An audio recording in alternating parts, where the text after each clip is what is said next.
ఓం గంగణపతే నమ ఐం సరస్వత్యే నమ శివాయ గురువే నమ శ్రీమాత్రే నమో నమ.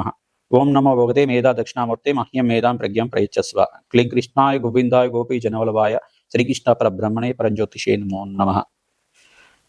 రామ్ దత్తాత్రేయాయ నమ. జయ గురు దత్తాత్రేయాయ నమో నమ. క్రీ మహాకాళికాయ నమో నమ. శ్రీరామ జయ రామ జయ జయ రామ రామాయ నమో నమ. జగన్మాతే నమో నమ. శ్రీమాత్రే నమో నమ. యూట్యూబ్ ప్రేక్షకులందరికీ కూడా నమస్కారం అండి. నేను పాలపర్తి గురునాథ్ శర్మ, జ్యోతిషం వాస్తు సిద్ధాంతిని. మీకంతా కూడా గోచారరీత్యా గ్రహాల యొక్క స్థితిగతి కలియిక వాటి ప్రభావం అంతా కూడా ఏ రకంగా ఉంటున్నాయో అంతా కూడా విశ్లేషణ చేసుకోవడం జరుగుతుంది. ప్రధానంగా చూసుకుంటే ఈ రోజున వచ్చిన మన విశేషం ఏంటిదంటే, ధనయోగాలు సిద్ధించాలి అంటే ఏ రకంగా ఈ యొక్క గోచారరీత్యా గ్రహాల యొక్క స్థితిగతి ఏ రకంగా ఉండాలి, జాతకరీత్యా ఏ యొక్క స్థానాన్ని ప్రధానంగా చూసుకుంటే కనుక ధనయోగాలు సిద్ధిస్తాయి, మహాలక్ష్మీదేవి ఆరాధన ఏ రకంగా చేసుకుంటే కనుక శీఘ్రంగా ఆకస్మిక ధనలాభం, ధనయోగాలు సిద్ధించాలి అనే ఒక పరిహారం అనేది చెప్పుకోవడం జరుగుతుంది. ఇదంతా కూడా చూసుకుంటే పూర్వ జన్మంలో మనం చేసుకున్న కర్మ సిద్ధాంతాన్ని బట్టి ఈ జన్మలో అంతా కూడా ధనయోగాలు సిద్ధించడం అనేది జరుగుతూ ఉంటుందన్నమాట. అంటే ఆగామి సూచిత సంచిత ప్రారంభ కర్మలు అని చెప్పేసి అంటారన్నమాట. అంటే ఈ కర్మలన్నీ కూడా ఏంటిదంటే కర్మ సిద్ధాంతాన్ని అనుసరించి ఉంటాయి. ప్రధానంగా ఈ యొక్క ప్రతి ఒక్క జీవుడు కూడా ప్రధానంగా చూసుకుంటే పూర్వ జన్మలో చేసుకున్న పుణ్యాన్ని మరియు పూర్వ జన్మలో చేసుకున్న పాపాన్ని మరియు ఆ కర్మశేషాన్ని అనుభవించడానికి ప్రస్తుత జన్మలో అంతా కూడా ఈ యొక్క శరీరాన్ని అంతా కూడా పొంది ఆ యొక్క జీవన విధానం అంతా కూడా గడుపుతుంటూ సుఖ దుఃఖాలంతా కూడా అనుభవించుకుంటూ ధనాదాయాన్నితో పాటుగా జీవన విధానం అంతా కూడా ఈ యొక్క కాలచక్రంలో ఏ రకంగా అంతా కూడా వాళ్ళ నడవడిక అనేది ఉంటుందో ఆ రకంగా ప్రధానంగా కర్మ సిద్ధాన్ని అనుసరించి ఉంటుందన్నమాట. ప్రతినిత్యం కూడా ఈ యొక్క కర్మ సిద్ధాంతాన్ని అనుసరించే మానవ జీవిత విధానం ఉంటుంది. మరియు నవగ్రహాల యొక్క కేంద్రంగా, నవగ్రహాల యొక్క ఆధీనంలో అంతా కూడా మానవ జీవితం ఉంటుంది. ప్రధానంగా చూసుకుంటే ఈ యొక్క లగ్న చక్రవశాత్తు కానీ రాశి తెలిసి ఉంటే రాశి ప్రశాత్ కానీ మీ జాతకరీత్యా జన్మ లగ్నాన్ని చూసుకోండి, లేదంటే రాశి తెలిసి ఉంటే కనుక రాశిని చూసుకోండి. ప్రధానంగా లగ్నవశాత్తు చూసుకుంటే ప్రధానంగా మేష లగ్న జాతకులకి ఈ లగ్నాన్ని నుంచి ఈ స్థానాలు ధనయోగాలు ఇస్తాయి. ఈ స్థానాల వల్ల ధనయోగం సిద్ధిస్తుంది. ఆకస్మిక ధనలాభం సిద్ధించడానికి ఏ యొక్క గ్రహాన్ని ఆరాధించాలి, మహాలక్ష్మి దేవి ఆరాధన ఏ రకంగా శీఘ్రంగా ఫలితాన్ని ఇస్తుంది, ఏ రకంగా మహాలక్ష్మీదేవి ఆరాధనలో యజ్ఞాధికృతులు ఏ రూపంలో మహాలక్ష్మీదేవిని ఆరాధన చేసుకోవడం వల్ల విశేషమైన పుణ్య ఫలితం వస్తుంది అనేది తెలుసుకోవడం జరుగుతుంది. ప్రధానంగా చూసుకుంటే ఇక్కడ ధనాదాయానికి కారణం అంతా కూడా ద్వితీయ స్థానము, పంచమ స్థానము, దశమ స్థానము, అష్టమ స్థానం కేంద్రంగా చెప్తారు. ఏకాదశ స్థానం కూడా విపరీత రాజయోగాన్ని ఇచ్చే గ్రహంగా చెప్పడం జరుగుతుంది, అంటే స్థానంగా చెప్పడం జరుగుతుంది. ఈ యొక్క లగ్నవశాత్తు చూసుకుంటే ద్వితీయ స్థానము, పంచమ స్థానము, అష్టమ స్థానము మరియు దశమ స్థానము, ఏకాదశ స్థానాలు, ఈ స్థానాలన్నీ కూడా ధనయోగ స్థానాలు అంటారు. ప్రధానంగా ఈ యొక్క ధనయోగ స్థానాల్లో ఏ యొక్క పాపగ్రహం కనుక ఉండి ఈ యొక్క లగ్నవశాత్తు పాపగ్రహం పాపస్థానంలో కనుక ఈ స్థానంలో కనుక ఉండుంటే కనుక మీకు ఈ యొక్క విపరీతంగా మిశ్రమమైన ఫలితాలు రావడానికి ఆస్కారం ఉంటుంది. కొంతమందికి ఏంటంటే విపరీతంగా ధనం వస్తుంది, అట్లాగే విపరీతంగా అంతా కూడా ఖర్చులు కూడా విపరీతంగా పెరుగుతూ ఉంటాయి, మరియు విపరీతంగా అప్పులు చేయడం జరుగుతుంది. ఈ యొక్క రుణ బాధలు అనేవి ఉంటాయి అన్నమాట. ప్రతి ఒక్క మనిషికి కూడా రుణ బాధలు ఉంటాయి. అంటే దైవ రుణము, ఋషి రుణం, భాతృ రుణం, మాతృ రుణం, పితృ రుణం అనేది ప్రధానంగా ఉంటాయి. పితృ రుణం అనేది శ్రేష్టంగా చెప్పడం జరుగుతుంది. అంటే పూర్వజన్మ కర్మ సిద్ధాంతం ప్రకారంగా నవమ స్థానాన్ని అంతా కూడా పితృస్థానం అని చెప్పేసి అంటారు, పూర్వ పుణ్యస్థానం అంటారు. పితృ రుణాలు తీరకపోతే గనక అంటే వీళ్ళకంతా కూడా దీర్ఘకాలిక అనారోగ్య సూచన అనేది రావడం కానీ, ధనం ఎంత సంపాదించినా స్థిరాస్తి ఎంత ఉన్నా కానీ మనశ్శాంతి లోపం ఉండడం కానీ, ధనాదాయం ఉన్నప్పటికి కూడా ధనం వస్తుంది మనశ్శాంతి లోపంగా ఉండడం కానీ ఏది ఉన్నప్పటికి కూడా, ధనం ఉన్నప్పటికి కూడా, స్థిరాస్తి ఉన్నప్పటికి కూడా, ఆదాయం ఉన్నప్పటికి కూడా, మంచి ఫైనాన్షియల్ స్టేటస్ ఉన్నప్పటికి కూడా మనశ్శాంతి లోపం అనేది కనబడుతూ ఉంటుంది. దీనికి కారణం ఏమేమి ఉంటుంది? గ్రహాన్ని అంతా కూడా చూసుకుంటే కనుక జన్మజాతకంలో ప్రధానంగా జన్మజాతకమే ప్రధానమైన కారణంగా చెప్పడం జరుగుతుంది. జన్మజాతక వశాత్తు మీకంతా కూడా చూసుకుంటే ఈ యొక్క మేషాది ద్వాదశ రాశుల వాళ్ళకి మహాలక్ష్మీదేవి ఆరాధన, మరియు ఇక్కడ చూసుకుంటే కమలాత్మిక రూపంలో అంతా కూడా పూజ చేసుకోవడం వల్ల, భువనేశ్వరి దేవి ఆరాధన చేయడం వల్ల, రాధశ్యామలాదేవి యజ్ఞాది కర్తలు చేసుకోవడం వల్ల విపరీత ధనయోగం సిద్ధించడానికి, రాజయోగం భోగభాగ్యం అనే సుఖదైవతం జీవించడానికి ఆస్కారం ఉంటుంది. జన్మజాతకంలో ఈ యొక్క గ్రహస్థితి అంతా కూడా ఈ రకంగా ఉంటుంది, గోచారరీత్యా గ్రహస్థితి ఈ రకంగా మీకు అంతా కూడా ఉంటుంది అనేది తెలుసుకోవడం జరుగుతుంది. ప్రధానంగా చూసుకుంటే ప్రస్తుత గ్రహస్థితి అంతా కూడా చూసుకుంటే శని భగవానుడు మీనరాశిలో సంచారించడం, ఇక్కడ బుధ భగవానుడు అంతా కూడా ఇక్కడ ప్రధానంగా రవి బుధ కలియుగతో పాటు అంగారక కలియుగతో పాటు తులరాశిలో ప్రవేశం చేయడం, శుక్రుడంతా కూడా కన్యారాశిలో నీచ స్థానంలో సంచారం చేయడం జరుగుతుంది. ఇక్కడ ప్రధానంగా చూసుకుంటే ఈ యొక్క గ్రహస్థితి రకంగా ఆరాధన చేసుకోవాలి. మరియు విశేషంగా మహాలక్ష్మీదేవి ఆరాధన దీపావళి రోజున ఈ రకంగా చేసుకోవాలి. మరియు ప్రతి శుక్రవారం రోజున కూడా మహాలక్ష్మీదేవి ఆరాధన, శుక్రవారం రోజున మాత్రమే మహాలక్ష్మీదేవి ఆరాధన చేయాలా, మిగతా రోజులు చేసుకుంటే మనకు ధనం రాదా అనేది ఇట్లాంటి డౌట్లు కూడా అందరికి కూడా క్రియేట్ అవుతుంటాయి.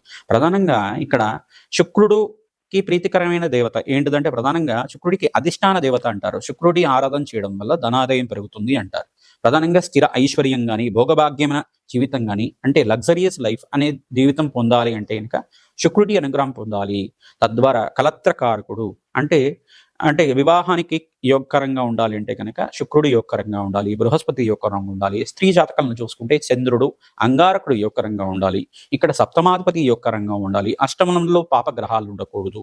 ఆయు ప్రమాణం ఎక్కువగా ఉండాలి. దీర్ఘాయుష యోగం ఉండాలి. మాంగళ్య దోషం ఉండకూడదు. ఇటువంటి దోషాలు అనేది ప్రామాణికంగా చెప్పడం జరుగుతుంది. ఇవన్నీ కూడా చూసుకొనేసి జాతకరీత్యా ఏం పరిహారం ఆచరించుకోవాలంటే జన్మ జాతకానికి పరిహారాలు చేసుకోవాలి. గోచారీత్యా కూడా గ్రహస్థితి ఏ రకంగా ఉన్నది అది ప్రధానంగా చూసుకోవాలి. ఈ యొక్క గ్రహస్థితి అంతా కూడా బృహస్పతి అతిచారంలో మార్పు జరుగుతుంది. ఈ యొక్క స్థానంలో అంతా కూడా యోగకరంగా ఉన్నప్పుడు బృహస్పతి అతిచారంలో ఉచ్చ స్థానంలో మార్పు చేయడం వల్ల ధనాదాయం పెరగడానికి బృహస్పతి అతిచారంలో మార్పు ఏ రకంగా యోగిస్తుంది. శుక్రుడు ఇక్కడ నీచ స్థానంలో ఉంటే ఎటువంటి పరిష్కారాలు ఆచరించుకోవాలి. మరియు ఇక్కడ ప్రధానంగా సూర్య భగవానుడు కూడా బుధాదిత్య యోగంలో అంతా కూడా ఉండి అంగారకుడితో పాటు కలిసి ఉండి ప్రధానంగా మీకు అంతా కూడా చూసుకుంటే నీచ స్థానంలో సంచారం చేస్తున్నారు. ఎటువంటి యోగం ఉంటుంది. ఇటువంటి గ్రహస్థితి అంతా కూడా గోచారరీత్యా ఉన్నప్పుడు కూడా సాధారణంగా గ్రహస్థితి అనేది ఈ యొక్క జన్మజాతకాన్ని బట్టి విశేషంగా చెప్పడం జరుగుతుంది. మీకు ప్రధానంగా చూసుకుంటే తెల్ల ఆవాల్ని తీసుకోవాల్సి ఉంటుంది. తెల్ల ఆవాల్ని తీసుకొని ఒక పసుపు రంగు మూటలో కానీ మరియు ఎరుపు రంగు మూటలో కానీ పింక్ కలర్ మూటలో కానీ ఒక జాకెట్ కూడా తీసుకొని దాన్ని మూటగా చేసుకొని దాంట్లో అంతా కూడా ఈ ఒక తెల్ల ఆవాలు మరియు 6 లవంగాలు 6 ఇలాచీలు మరియు పచ్చకర్పూరం ఇవన్నీ కూడా తీసుకొనేసి ఒక మూటగా చేసుకొనేసి మహాలక్ష్మీదేవి దగ్గర ఈ మూటనంతా కూడా పెట్టుకోవాలి. పెట్టుకున్న తర్వాత ఆ మూటకంతా కూడా షోడశోపచార పూజ చేయడం మహాలక్ష్మీదేవి పట్టం దగ్గర అంటే చిత్రపట్టం దగ్గర అయినా విగ్రహం దగ్గర అయినా కానీ ఆవునైతో దీపారాధన ప్రతి శుక్రవారం పూట, గురువారం పూట మరియు మంగళవారం పూట ఈ పూజలో భాగంగా ప్రతినిత్యం కూడా ఈ వారాలు పాటించాలి. మంగళవారం పూట కానీ మరి గురువారం పూట కానీ శుక్రవారం పూట కానీ ప్రతినిత్యం కూడా పాటిస్తూ ఉండాలి. ఈ యొక్క మహాలక్ష్మీదేవి అష్టోత్తర నామాలతో కానీ రోజా పువ్వులతో కానీ మల్లె పూలతో కానీ మీకు దొరికితే కనుక తామర పూలతో కానీ ఈ యొక్క విశేషమైన షోడశోపచార పూజ చేయడం, కుంకుమార్చన చేసుకోవడం, అమ్మవారు విగ్రహం కానీ రూపు కానీ రూపాయి కాయిన్స్ కానీ తీసుకొనేసి ఈ యొక్క ప్రధానంగా చూసుకుంటే 24 కానీ 18 కానీ రూపాయి కాయిన్స్ కానీ అవకాశం ఉంటే 108 రూపాయి కాయిన్స్ కానీ ఈ యొక్క రాగి నాణాలు దొరికినా కానీ ఇంకా విశేషంగా ఉంటుంది. ఈ యొక్క నాణాలకంతా కూడా మహాలక్ష్మీదేవి ఆరాధన చేసుకోవడం, గంధము పసుపు కుంకుమతోటి అర్చన చేయడం, అంతా కూడా కుంకుమార్చన ఆచరించుకోవడం, వేద పండితులతో కానీ ఋత్వికులతో కానీ ప్రతినిత్యం కూడా నెలకొకసారి శ్రీ సూక్త పారాయణను ఆచరించడం వల్ల విశేషమైన పుణ్యయోగం సిద్ధిస్తుంది. అష్టేశ్వరి యోగము భోగభాగ్యమైన సుఖ జీవితం జీవించడానికి ఆస్కారం ఉంటుంది. ఈ యొక్క స్థానాల్లో అంతా కూడా జాతకరీత్యా జన్మలగ్న వశాత్ కానీ గోచారీత్యా కానీ రాశి ప్రకారంగా మీ యొక్క స్థానాన్ని బట్టి ఈ యొక్క ప్రభావం మారుతూ ఉంటుంది. ఎటువంటి పరిష్కారం ఆచరించుకోవడం వల్ల శీఘ్రంగా ధనయోగం సిద్ధిస్తుంది. ఈ యొక్క తెల్ల ఆవాలతోటి ఈ యొక్క పరిష్కారాన్ని ఆచరించుకోవడం, మరి ప్రతి నెల కూడా ఈ ఆరాధన చేసిన తర్వాత ఒక అమావాస్య రోజున కానీ మరి లేకపోతే చతుర్దశి రోజునైనా కానీ ఇది ఒక జలంలో అంటే సరస్సులో కానీ నదిలో కానీ ఎక్కడైనా ఒక చిన్న మొక్క దగ్గరైనా కానీ ఒక చిన్న బకెట్లో నీళ్లు తీసుకొని దాన్ని అంతా కూడా వేసేసి ఆ యొక్క మొలకలు వచ్చిన తర్వాత తెల్లవాళ్ళనంతా కూడా ఏదైనా మొక్కలో అంతా కూడా వేయడం అనేది చేస్తూ ఉంటే కనుక మీకు అంతా కూడా ధనాదాయం పెరగడానికి ఆస్కారం ఉంటుంది. రావి చెట్టు మొదట్లో కానీ దాన్ని అంతా కూడా నానబెట్టినవన్నీ కూడా తీసుకెళ్లేసి ఆ యొక్క మొలకలు వచ్చిన తర్వాత దానికి అంతా కూడా తీసుకెళ్ళేసి రావి చెట్టు మొదట్లో కూడా వేయడం వల్ల అక్కడ రావి చెట్టు మొదట్లో కూడా మీరు దీపారాధన చేయడం, ఆవునితో దీపారాధన కానీ నువ్వులతో కానీ దీపారాధన చేయడం వల్ల అఖండ పుణ్యయోగం ఇస్తుంది. ఈ వారాలు పాటించాలి. తద్వారా మహాలక్ష్మి స్థిర నివాసంగా ఉండడానికి, అదృష్ట యోగం కలిసి రావడానికి, ఆకస్మిక ధనలాభం కలగడానికి ఆస్కారం ఉంటుంది. ప్రతినిత్యం కూడా ప్రతి నెలకి ఒక 3 సార్లు 3 మంగళవారాలు కానీ 3 గురువారాలు కానీ 3 శుక్రవారాలు కానీ మీకు ఏదైనా ఒక వారాన్ని ఎంచుకోండి. లేదు 3 మంగళవారాలు చేస్తాను, 3 గురువారాలు చేస్తాను, 3 శుక్రవారాలు చేస్తాను అనుకుంటే కనుక ఆ రకంగా కూడా చేయొచ్చు. షోడశోపచార పూజ తర్వాత గుగ్గిలం అనేది ధూపాన్ని వేస్తూ ఉండాలి ప్రతినిత్యం కూడా. ఇంటికి గుగ్గిలం ధూపం అంతా కూడా సాంబ్రాణి ధూపాన్ని వేస్తూ ఉంటే గనక నకారాత్మక శక్తి నివారణ జరుగుతుంది, అదృష్ట యోగం కలిసి వస్తుంది, ఆకస్మిక ధన లాభం సిద్ధించడానికి ఆస్కారం ఉంటుంది. ప్రతినిత్యం కూడా ఈ పరిష్కారాన్ని ఆచరించండి. గోమాత సేవను విశేషంగా ఆచరించాలి.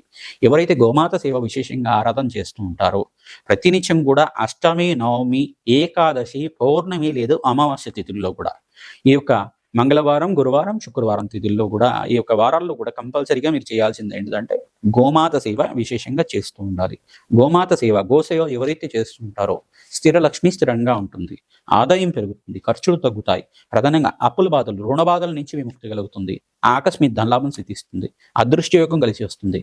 మీకంతా కూడా ధనాదాయం పెరగడానికి ఓం శ్రీం కమలాత్మికాయై నమః అనే నామాన్ని ప్రతినిత్యం కూడా జపాన్ని ఆచరించుకోవడం, ఓం శ్రీం కమలాత్మికాయ ధనం ధనం కురుకురు నమః అనే నామాన్ని కూడా ఆచరించుకోవడం వల్ల అదృష్ట యోగం కలిసి వస్తుంది, ఆకస్మిక ధనలాభం సిద్ధించడానికి ఆస్కారం ఉంటుంది. ఓం నమో భగవతి మహాలక్ష్మీదేవ్యై నమః అనే నామాన్ని కూడా విశేషంగా ఆరాధన చేయడం వల్ల, కమలాత్మిక రూపంలో ఉండి మహాలక్ష్మీదేవి ఆరాధన చేయడం వల్ల విశేషమైన ధనయోగం సిద్ధిస్తుంది. దీపావళి రోజున మీరు విశేషంగా దీపాలతో అలంకరణ చేయడం, విశేషంగా అమ్మవారికి అంతా కూడా ఈ యొక్క అమ్మవారి ప్రీతికరమైన నివేదన ఏంటంటే గూడాన్న ప్రీతమానసాయ నమః, ఆవు పాలతో చేసిన బెల్లం పరమాన్నాన్ని లేదు క్షీరాన్నాన్ని అంతా కూడా అమ్మవారికి నివేదన చేయడం. మీ ఇంట్లో వాళ్ళంతా కూడా, ఇంట్లో సభ్యులు కానీ మీ మిత్రులు కానీ అందరూ కూడా ప్రసాదాన్ని స్వీకరించడం వల్ల అదృష్టయోగం కలిసి వస్తుంది, ఆకస్మిక లాభం సిద్ధించడానికి ఆస్కారం ఉంటుంది. ప్రతినిత్యం కూడా మహాలక్ష్మీదేవి ఆరాధన రోజా పూలతోటి మరియు ఇక్కడ తామర పూలతోటి విశేషంగా ఆరాధన చేయడం వల్ల అదృష్టయోగం కలిసి వస్తుంది. శ్రీ సూక్త పారాయణ వేద పండితులతో ఆరాధన చేసుకోవాలి.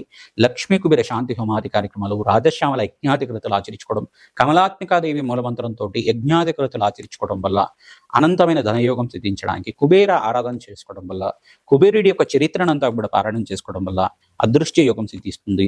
క్షీరసాగర మదనంలో అంతా కూడా మహాలక్ష్మీదేవి ఆవిర్భావం ఏ రకంగా జరిగింది, ఆ క్షీరసాగర ఘట్టాన్నంతా కూడా ఈ యొక్క మహాలక్ష్మీదేవి ఆరాధన ఏ రకంగా జరిగింది, మహాలక్ష్మీదేవి ఆవిర్భావం ఏ రకంగా జరిగింది, లక్ష్మీనారాయణ కళ్యాణం అంతా కూడా ఏ రకంగా జరిగింది, ఈ యొక్క ఘట్టాన్నంతా కూడా ప్రవచనంలాగా ప్రతినిత్యం కూడా వింటూ ఉండడం వల్ల, ఈ యొక్క మహాలక్ష్మి కవచాన్ని కానీ మహాలక్ష్మి సహస్రనామాలు కానీ ప్రతినిత్యం కూడా వినడం వల్ల, కుంకుమార్చన విధానంగా చేసుకోవడం, పసుపు కుంకుమతోటి అర్చన చేయడం వల్ల విశేషమైన యోగం సిద్ధిస్తుంది.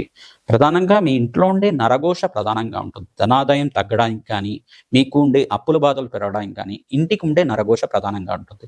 నరఘోష నరదేశ్ నుంచి బయటపడడానికి కూష్మాండ దీపాన్ని ప్రతినిత్యం కూడా మహాలక్ష్మీదేవి ఆరాధనలో భాగంగా ఇంట్లో కానీ మీ యొక్క ఇంటి దగ్గర మీరు ఉండే మీ ఇంట్లో దేవుడి గది దగ్గర కూష్మాండ దీపాన్ని వెలిగించడం కానీ, లేదు రావి చెట్టు దగ్గర కూష్మాండ దీపాన్ని వెలిగించడం కానీ, దేవాలయంలో అమ్మవారి దేవాలయంలో, దుర్గాదేవి దేవాలయంలో కానీ, మహాలక్ష్మి దేవాలయంలో కానీ, కాలభైరవ స్వామి దేవాలయంలో కానీ విశేషంగా మీరు పౌర్ణమి, అమావాస్య, అష్టమి, నవమి తిథుల్లో కూడా, ఈ యొక్క ఏకాదశి తిథుల్లో కూడా ప్రదోష కాలంలో విశేషంగా కూష్మాండ దీపాన్ని వెలిగించడం వల్ల ఆకస్మిక లాభం, ధనయోగం సిద్ధించడానికి ఆస్కారం ఉంటుంది. ప్రతినిత్యం కూడా ఓం శ్రీమాత్రే నమః, శ్రీమాత్రే నమః, శ్రీమాత్రే నమః ఈ నామాన్ని ప్రతినిత్యం కూడా జపాన్ని ఆచరించాలి. తద్వారా రాజయోగం సిద్ధిస్తుంది. మేషాది ద్వాదశ రాశులకి, ప్రధానంగా మేషాది ద్వాదశ రాశుల వాళ్ళకి అదృష్టయోగం కలిసి రావాలి, ధనాదాయం పెరగడానికి ఎటువంటి పరిష్కారం ఆచరించుకోవాలో తెలుసుకుందాం.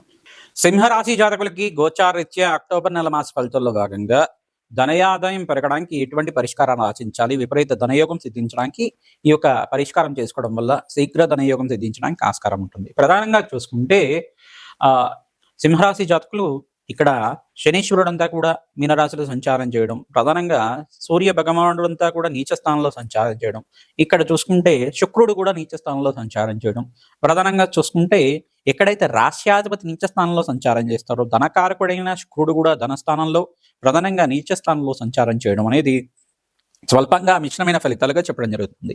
ఇక్కడ బృహస్పతి అంతా కూడా వ్యయ స్థానంలో ఉచ్చ స్థానంలో సంచారం చేయడం, ఎక్కడైతే గనక దశమాధిపతి నీచ స్థానంలో సంచారం చేస్తున్నారో మీకంతా కూడా ధనాదాయం పెరగడానికి ఆస్కారం ఉంటుంది, కానీ ఖర్చులు కూడా విపరీతంగా పెరుగుతూ ఉంటాయి, అప్పులు కూడా అయ్యే అవకాశాలు ఉంటాయి. కావున మీరు ఆ అప్పులు అనేది చేయకుండా ప్రధానంగా ఖర్చులు అనేది కొంచెం తగ్గించుకొని జీవన విధానం ఉంటే కనుక ఈ మాసంలో ధనాదాయం పెరగడానికి ఆస్కారం ఉంటుంది. ఆకస్మికంగా ధనయోగం సిద్ధించాలి, వ్యాపారంలో అనుకోకుండా అభివృద్ధి కలగాలి, అది వ్యాపారంలో విపరీత లాభాలు గణించాలి అని చెప్పేసి అంటే జన్మజాతకంలో గ్రహస్థితి అంతా కూడా చూసుకుని ప్రధానంగా పంచమాధిపతి, నవమాధిపతి, పంచమ స్థానంలో ఏ గ్రహాలు ఉన్నాయి, ఈ యొక్క ద్వితీయ స్థానంలో, దశమ స్థానంలో, ఏకాదశ స్థానంలో, నవమ స్థానంలో ఏ గ్రహాలు అనేవి ఉన్నాయి, వాటికి పరిష్కారం చేసుకోవడం యోగకరంగా ఉంటుంది. ప్రధానంగా చూసుకుంటే బొబ్బర్లు దానం చేసుకోవాలి. బొబ్బర్లు, ఉలవలు, శనగలు మరియు కందులు అనేది దానం చేసుకోవడం. గోమాతకంతా కూడా బొబ్బర్లు, శనగలు, ఉలవలు అంతా కూడా నానబెట్టినవంతా కూడా గోమాతకు సమర్పిస్తుండడం వల్ల విపరీతంగా ధనాదాయం పెరగడానికి ఆస్కారం ఉంటుంది. మహాలక్ష్మీదేవి ఆరాధన, మహాలక్ష్మీదేవి కవచం, కమలాత్మిక కవచం మరియు మహాలక్ష్మీదేవి సహస్రనామాలు ప్రతినిత్యం కూడా తామర పూలతో కానీ, మల్లెపూలతో కానీ మరియు పసుపు, కుంకుమ, గంధంతో అమ్మవారికి అలంకరణ చేయడం విశేషంగా యోగకరంగా ఉంటుంది.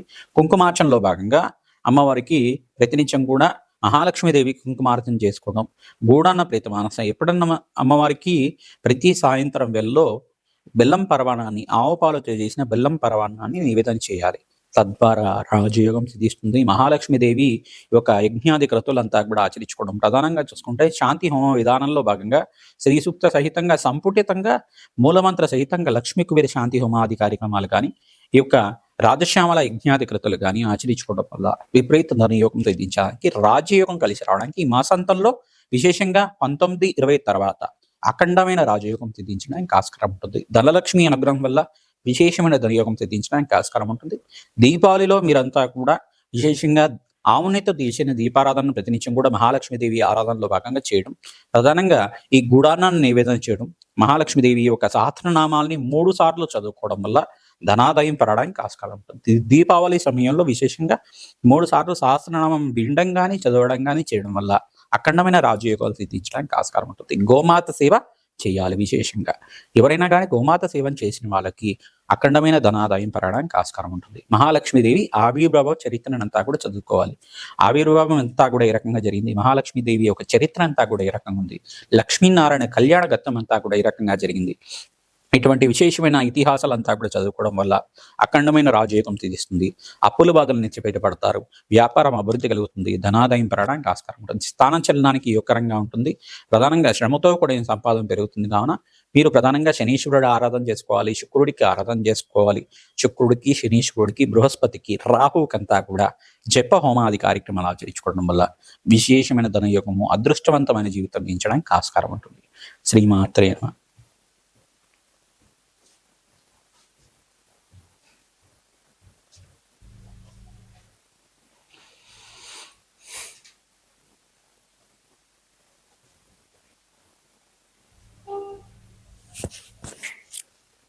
స్టార్టా?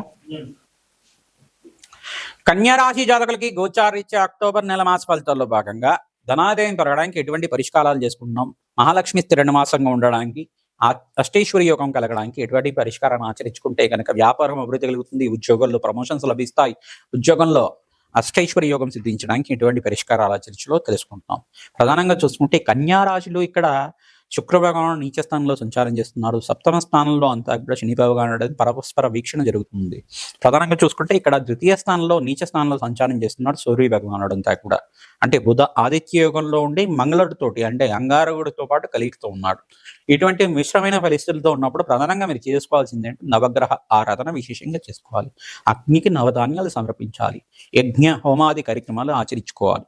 ప్రధానంగా రాజశ్యామల హోమాది కార్యక్రమం కానీ, కమలాత్మిక మూలమంత్ర సహితంగా శ్రీసూక్త హోమం కానీ, ఈ యొక్క మహాలక్ష్మి మూలమంత్ర సహితంగా లక్ష్మీ కుబేర శాంతి హోమాది కార్యక్రమాలు కానీ, తెల్ల ఆవాలతో, తెల్ల నువ్వులతోటి మరియు తామర పూలతోటి, తేనెతోటి యజ్ఞాధికృతలు ఆచరించుకోవడం వల్ల విశేషమైన ధనయోగం సిద్ధిస్తుంది.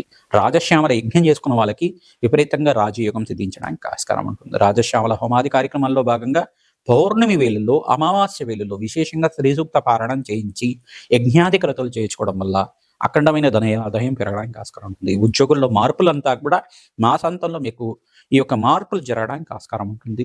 మాసాంతంలో కూడా ధనాదాయం పెరగడానికి ఆస్కారం ఉంటుంది. ప్రధానంగా బృహస్పతి ఉచ్చస్థానంలో సంచారం కావున మీకు అంతా కూడా సప్తమాధిపతి ఉచ్చస్థానంలో సంచారం చేసేటప్పుడు కూడా విపరీత ధనాదాయం పెరగడానికి ఆస్కారం ఉంటుంది. ఈ యొక్క అతిచారంలో బృహస్పతి మార్పు వల్ల మీకు విపరీతంగా ధనాదాయం పెరగడానికి ఆస్కారం ఉంటుంది. అదృష్టం కలిసి వస్తుంది. రాజయోగం కలిసి వస్తుంది. వివాహాది శుభకార్యాలు కలగడానికి ఆస్కారం ఉంటుంది. వ్యాపారంలో మార్పులు కలగడానికి ఆస్కారం ఉంటుంది. ఈ వ్యాపారంలో ప్రధానంగా స్వల్పంగా మీకంతా కూడా శ్రమతో కూడిన సంపాదన ఉన్నప్పటికీ కూడా విపరీత ధనాదాయం పెరగడానికి ఆస్కారం ఉంటుంది. రాజయోగం కలిసి వస్తుంది. ధన ఆకర్షణ పెరుగుతుంది. తద్వారా మీకంతా కూడా మహాలక్ష్మీదేవి ఆరాధన విశేషంగా చేసుకోవాలి. కమలాత్మిక దేవి ఆరాధన విశేషంగా చేసుకోవాలి. పరమేశ్వరుడు ఆరాధన విజయం చేసుకోవాలి. చెరుకు రసంతో ఎవరైతే మహాలక్ష్మీదేవికి అభిషేకం చేసుకుంటారో, పసుపుతో అభిషేకం చేసుకున్న వాళ్ళకి అఖండమైన సుఖ జీవితం జీవించడానికి ఆస్కారం ఉంటుంది. రాజయోగం కలిసి వస్తుంది. గృహయోగం కలిసి వస్తుంది. అదృష్టవంతమైన జీవితం జీవించడానికి ఆస్కారం ఉంటుంది. ప్రతినిత్యం కూడా గోమాత సేవని ఆచరించుకున్న వాళ్ళకి అనంతమైన పుణ్యప్రాప్తి కలుగుతుంది. కోటి యజ్ఞాల ఫలితం కలుగుతుంది. గోమాతకంతా కూడా బొబ్బర్లు, శనగలు, ఉలవలు మరియు ఇక్కడ కందులంతా కూడా నానబెట్టి గోమాతకు సమర్పిస్తూ ఉండాలి. తద్వారా రాజయోగం కలిసి వస్తుంది. శనీశ్వరుడికి, శుక్రుడికి, సూర్య భగవానుడికి, అంగారకుడికి జప హోమాది కార్యక్రమాలు ఆచరించుకోవాలి. తద్వారా మీకు అంతా కూడా రాజయోగం సిద్ధించడానికి జన్మజాతకంలో ఎటువంటి దోషాలు ఉన్నాయి వాటికి కూడా పరిష్కారం చేసుకున్న వాళ్ళకి అదృష్టవంతమైన జీవితం జీవించడానికి ఆస్కారం ఉంటుంది. శ్రమతో కూడిన సంపాదన పెరుగుతుంది. మాసంతంలో రాజయోగం కలిసి రావడానికి, ఆకస్మికంగా ధనయోగం సిద్ధించడానికి, అదృష్టవంతమైన జీవితం జీవించడానికి ఆస్కారం ఉంటుంది. పెద్దల యొక్క సహాయ సహకారాలు లభిస్తూ ఉంటాయి. మిత్రుల యొక్క సహాయ సహకారాలు లభిస్తూ ఉంటాయి. విందు వినోదాల్లో శుభకార్యాలు పాల్గొనడానికి ఆస్కారం ఉంటుంది. పుణ్యక్షేత్ర దర్శనం అంతా కూడా యొక్కరంగా ఉంటుంది. మీకు రాజయోగం సిద్ధించడానికి ప్రతినిత్యం కూడా నవగ్రహ ఆరాధన చేయండి. మహాలక్ష్మీదేవి ఆరాధన చేయండి. శ్రీమాత్రే నమః.